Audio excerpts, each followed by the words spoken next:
వాడు అప్పుల పాలయ్యాడు. అయినా వారంతా కాదన్నారు. అయితే ఓ అవ్వ జాలి చూపి చేరదీసింది. అయ్యో పాపమని అవసరానికి అప్పుగా డబ్బులిచ్చింది. అదే ఆమె పాలిట శాపమైంది. అప్పు తీసుకున్నోడు డబ్బే కొట్టేందుకు ఆ వృద్ధురాలి ప్రాణాలు తీసేశాడు.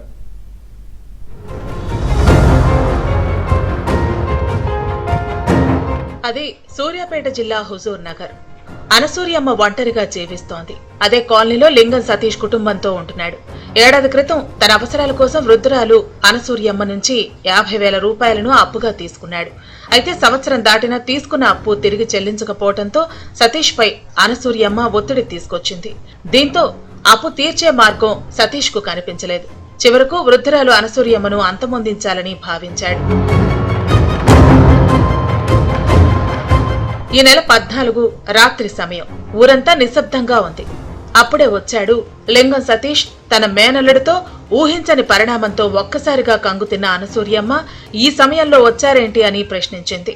అదేం లేదంటూ తాను తెచ్చిన మద్యం ఆమె ముందుంచాడు. ఇంకే కాస్తంత చిరునవ్వుతో ఆ మద్యాన్ని సేవించి మత్తులోకి జారుకుంది అనసూయమ్మ. అప్పుడే ఊరు నిద్రలోకి జారుకుంది. అక్కడక్కడ కీటక శబ్దాలు తప్ప మరేం చెప్పడూ లేదు. ఇంకా ఇదే అదనుగా భావించిన ఆ నరహంతకుడు మైనర్ అయిన తన మేనల్లుడితో ఆ వృద్ధురాలి నోరు ముక్కు మూసి హత్య చేశాడు.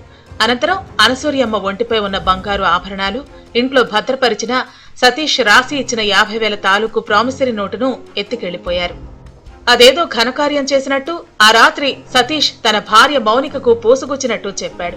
చోరీ చేసి తీసుకొచ్చిన నగలను చూపించడంతో సతీష్ భార్య కూడా చేతులు కలిపింది.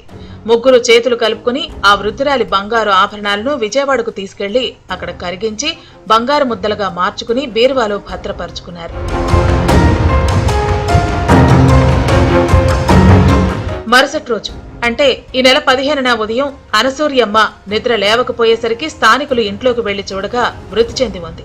దీంతో హుజూర్ నగర్ పోలీసులు సంఘటనా స్థలానికి చేరుకుని అనసూయమ్మ మృతికి కారణాలను తెలుసుకుని ఘటనా స్థలంలో ఆధారాలను సేకరించారు.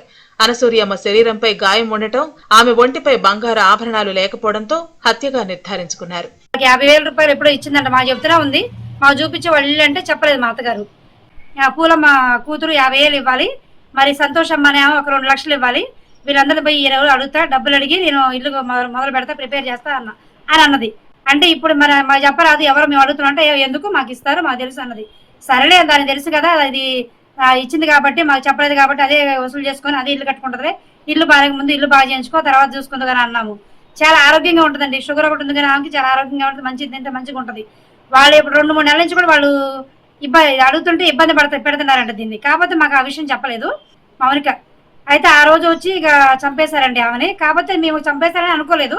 మేము మామూలుగా ఏమైందంటే ఒకవేళ డ్రింక్ చేసిద్దిగా, లైట్ డ్రింక్ చేసిద్ది. అక్కడ మా బాబాయ్ వాళ్ళు ఫంక్షన్ అయినా కూడా యాట్లో వెళ్ళి కోసినా కూడా వాళ్ళు ఏం పెట్టలేదు. వాళ్ళు ఏం మందు పోయలేదు. తాగొద్దు, నువ్వు షుగర్ ఉంది ఏం పోయొద్దు, ఏం చేయొద్దు అని చెప్పేసి వాళ్ళు పోయకుండా కొద్దిగా ఆరోగ్యంగా ఉండాలని నువ్వు తాగమాక అని చెప్పారు.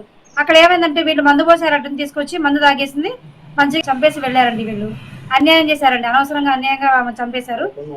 దర్యాప్తులో భాగంగా రంగంలోకి దిగిన పోలీసులు సాంకేతిక ఆధారాలతో లింగం సతీష్, అతడి భార్య మౌనిక, మేనలుడైన మైనర్ బాలుడిపై అనుమానంతో విచారించగా అనసూయమ్మను హత్య చేసింది తామేనని అంగీకరించారు.